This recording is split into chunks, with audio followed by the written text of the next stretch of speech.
Good afternoon mga kasari and mga ka-guys. Bagong alot si Kuya AJ and magsishare ako sa inyo sitwasyon ng aming tindahan. Naglagiting ang kainit kay udtong tutok pa. Lagpas na udtong tutok. 1:30 na po ng hapon guys. Ayan, against the light. Perting inita sa Davao. Especially din sa lugar ni Kuya AJ sa Catalunan Grande. Kung makikita ninyo guys, parang hindi masyadong mainit dyan dahil nakababa ang aming roll up. Sobrang init. Kung pwede lang i-close lahat yung roll up ni Kuya AJ dahil sa sobrang init. Kawawa para kaming dito nilitson. Kaya maingay pag nag-vlog si Kuya AJ dahil meron kaming dalawang electric fan dyan na nakaikot. Electric fan na malaking tulong kahit papaano na maibsan ang init na nararamdaman namin dito sa loob. And alam ko na kayo rin is naiinitan, pero magsishare si Kuya AJ sa inyo dahil ngayon, Friday mami no? Friday ngayon, and kahit na may paso si Kuya AJ guys, kasi na reels ko ito kagabi, ito paso yan siya na buhusan ng mainit na tubig. Buti na lang hindi siya namaga at saka yung nasobrahan. So siguro nasa first degree burn lang siya, hindi siya umabot sa second degree. So hindi masyadong naapektuhan ang skin ni Kuya AJ. Sa nadali ko rin guys, binusan ko ng suka at saka nilagyan ko ng toothpaste, and may nagsabi na dapat hindi daw toothpaste, pero ang alam ko kasi is toothpaste kung walang kamatis. So naubusan si Kuya AJ ng kamatis kasi hindi ako nakapagpalingki kahapon dahil nag-duty ako sa tubigan and nag-deliver kami. So yun, na-flatan pa kami guys. So ganun talaga, ganun siya yung mga normal na pangyayari sa buhay. Kung kayo ay napaplatan, kung meron kang sasakyan, si Kuya AJ din is nakakaranas ng ganyan. Ang sabi ko nga, malas na maswerte pa rin dahil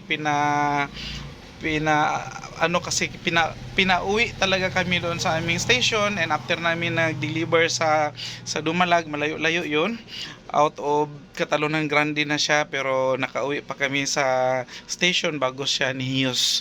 Yun, wala na talaga siyang hangin. So mabuti na lang at malapit din kami sa vulcanizing, so mabilis lang natugunan ang ating mga pangangailangan, lalong-lalo na pagpabulkit sa atong ligid. Mahal-mahal lang guys, kay gipadto pa na ako ang vulcanizer, hindi kami mismo ang pumunta doon sa vulcanizing. So nag-labor na lang si Kuya AJ kaysa sa ako ang magtanggal. Kaya ko naman tanggalin yung gulong, pero sa init ng araw, tutok na tutok yung araw dahil 12:00. So hindi ko kakayanin, baka mamaya ma-heat stroke si Kuya AJ guys, iba ko. So kahit na okay lang na magbayad si Kuya AJ ng labor, basta hindi ako mismo ang mangunay dito. Delikado guys, sa edad ni Kuya AJ, delikado, kaya ingat-ingat talaga tayo na hindi tayo masobrahan sa init, at saka kung ano yung mga ginagawa natin, dapat hinahinay lang kasi delikado. Delikado na guys dahil lidaran na ta, and mainit guys. Grabe ang pawis ni Kuya AJ. Naka-close nga yung ating roll up, so ganyan. So maya maya pag wala na yung araw, pwede natin i-open, pero doon naka-open pa rin. So update lang tayo dahil Biyernes ngayon. Balikan ko lang schedule namin ngayong Sunday, mag grocery na naman dahil last Sunday nung magkalagkalag, magundas is hindi kami nakapag-grocery dahil napunta kami sa Padada doon sa aking in-laws.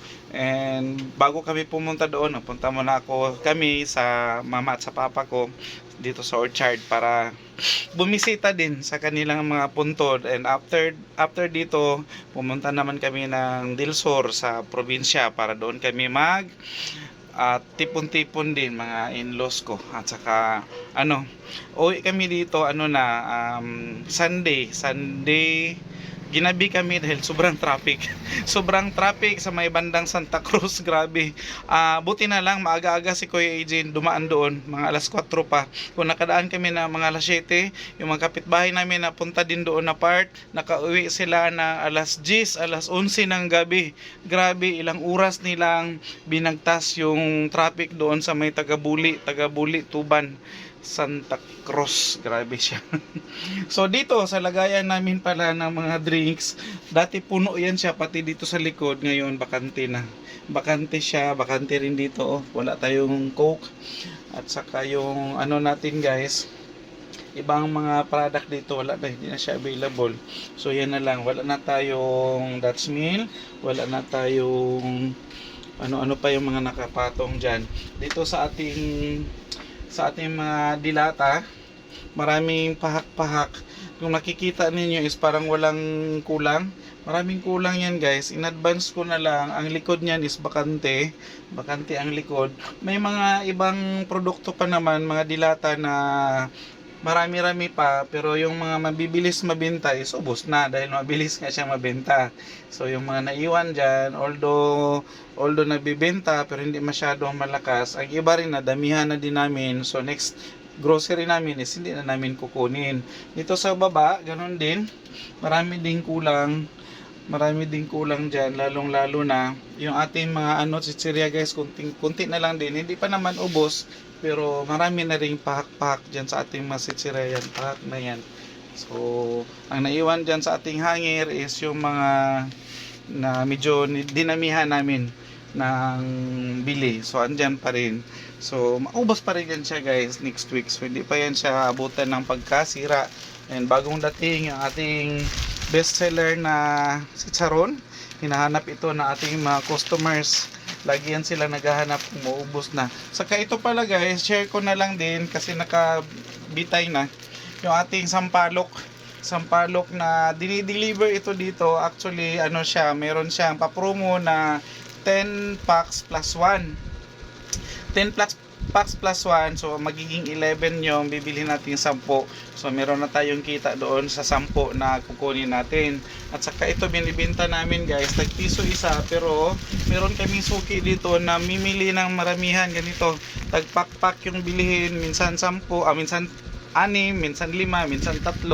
So kung naubos ito sa amin guys, hinahanap-hanap din nila. So dinamihan na namin, matagal na namin suki itong si Sampalok. Kasama ito ng aming mani at saka ito pala, patingin ko na lang sa inyo. Mani at saka si Bandi na pinyato.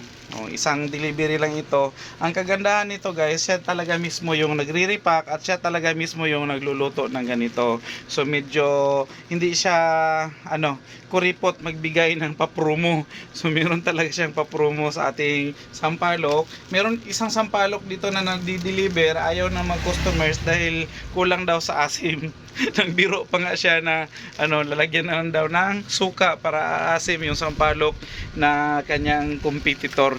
So ganun. So mabenta yung mga nilalako niya, mga produkto, dahil aside sa meron siyang papromo, masarap din talaga siya dahil na siya, nanigulang na siya sa kanang business. So sanay na siya guys para doon sa mga binibenta niya mga produkto. So too much for that. Aalis si Kuya AJ, meron akong transaksyon. Kung wala dyan, siyempre diretso ako sa downtown. Pero kung meron dyan sa mapagtanungan ko na malapit lang din dito sa amin, so much better para hindi na matagalan si Kuya AJ and maagang makauwi. And bye bye muna for now dahil maliligo na si Kuya AJ. Wala ligo si Kuya AJ guys. Init kayo, so maligo ko and mulakaw. Bye bye.